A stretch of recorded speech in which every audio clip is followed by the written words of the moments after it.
58.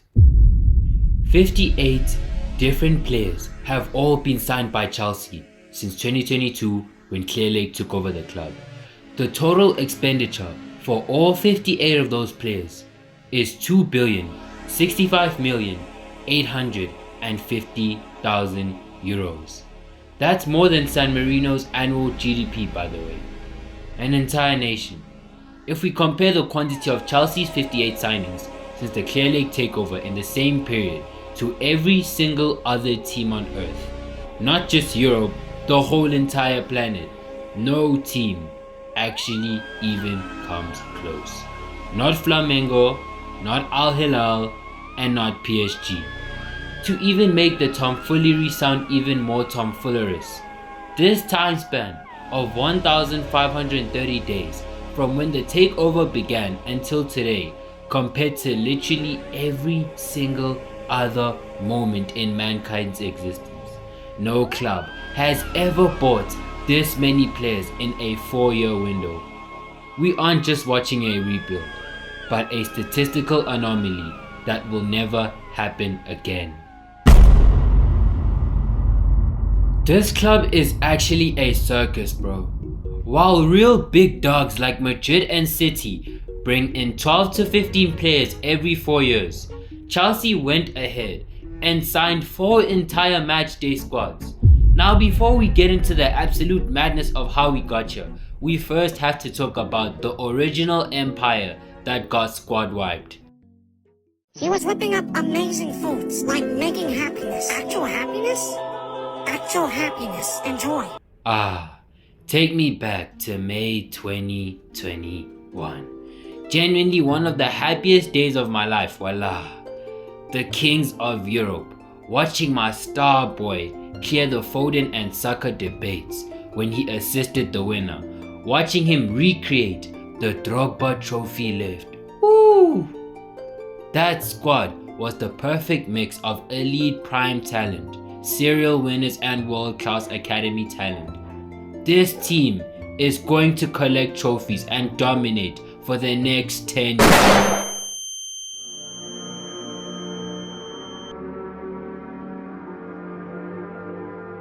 What happened? What happened? Where's my team?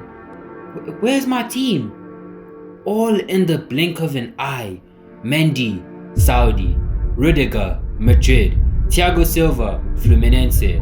Aspi, Alonso, Chilwell, gone.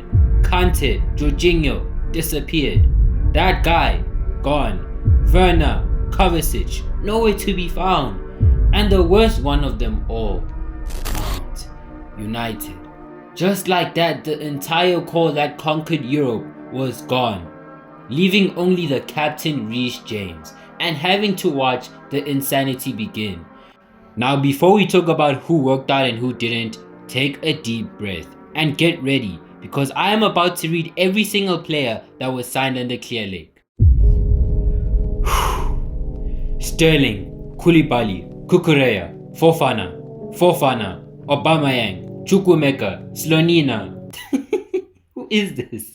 Zakaria, Hutchinson, Enzo, Mudryk, Badiashile, Madueke, Gusto, Santos, João Felix, Caicedo, Lavia, Nkunku, Palmer, Disasi, Jackson, Ugochukwu, Sanchez, Petrovic, Angelo.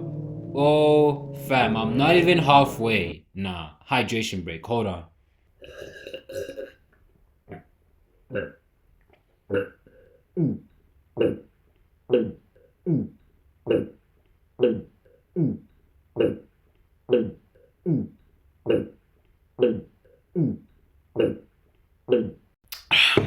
Moreira, Paez, Pedro Neto, Dewsbury Hall, Jorgensen, Pendes, Anselmino, Renato Vega, Amogu, Wiley, Guiu, Sancho, Adarabioyo, João Pedro, Gittins, Garnacho, Estaval, Hato, Delap, Esugo, Sa, Buanote, Morgan Rogers, Lacroix, Palestra, Quenda, Barco, Emega, Jordan Henderson, Danny Welbeck, and Harrison Batoni. 58 footballers, This is closer to a human trafficking operation than a transfer strategy. Now out of 58 lottery tickets, surely at least half of them landed, right? Right? Let's sort these signings into 4 distinct tiers. Section 1. The hits. The signings that actually were amazing and saved the franchise. Palmer, Caicedo, Enzo, Gusto, and Cucurella. Without these 5, call me dramatic, but I genuinely believe we would have either been relegated in the 22-23 season or the 23-24 season. Voila. Section 2. I'ma call these guys the ghosts, cause these dudes most casuals wouldn't even recognize. The randoms who Chelsea bought and gave 7-year deals for some reason. David Fofana, David Washington, man. Moreira, Caleb Wiley, and Guiu. Okay, Guiu's like the only one that's useful in this section. And put Hutchinson in there too. Most of these dudes end up being sent on loan. Section 3, we have the chaos, just chaos section. Massive fees, insane wages. Just for these guys to drop the sorriest performances we've ever seen in Chelsea's history. And literally be of no use to Chelsea. Both short and long term signings. So your dudes like Sterling, Koulibaly, and Aubameyang. Section 4, I'ma call these guys the future. I'ma put these guys in the Operation 2030 plan. These wonder kids are Clear Lake's true obsession. Esteval, Kendry Paez, Giovanni Quenda, Palestra. When you look at it from this perspective, Chelsea genuinely have an 18% success rate at pulling a solid signing, a 1.6 success rate at a general signing, a 93.4% success rate at signing a teenager, a 111% success rate at signing a normal player, and a 70.1% chance at a regular player. Huh?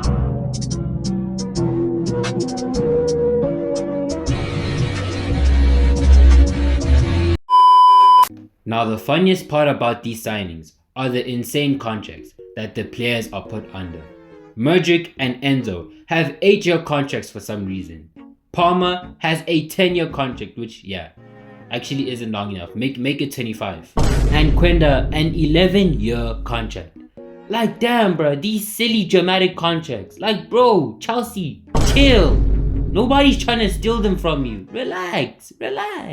Clear Lake kept handing out these life sentence act contracts like it's tissue to every single dude that they signed, as they saw it as a slick accounting move that bypasses FFP law.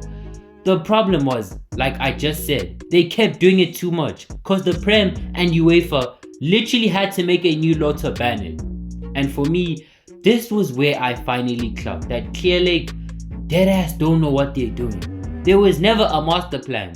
These clowns didn't have a 10-year blueprint to conquer football.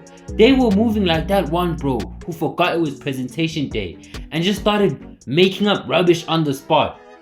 Cause think about it, if you change your manager every 6 months, how a player's on 100-year deals supposed to fit and develop in a stable tactical environment.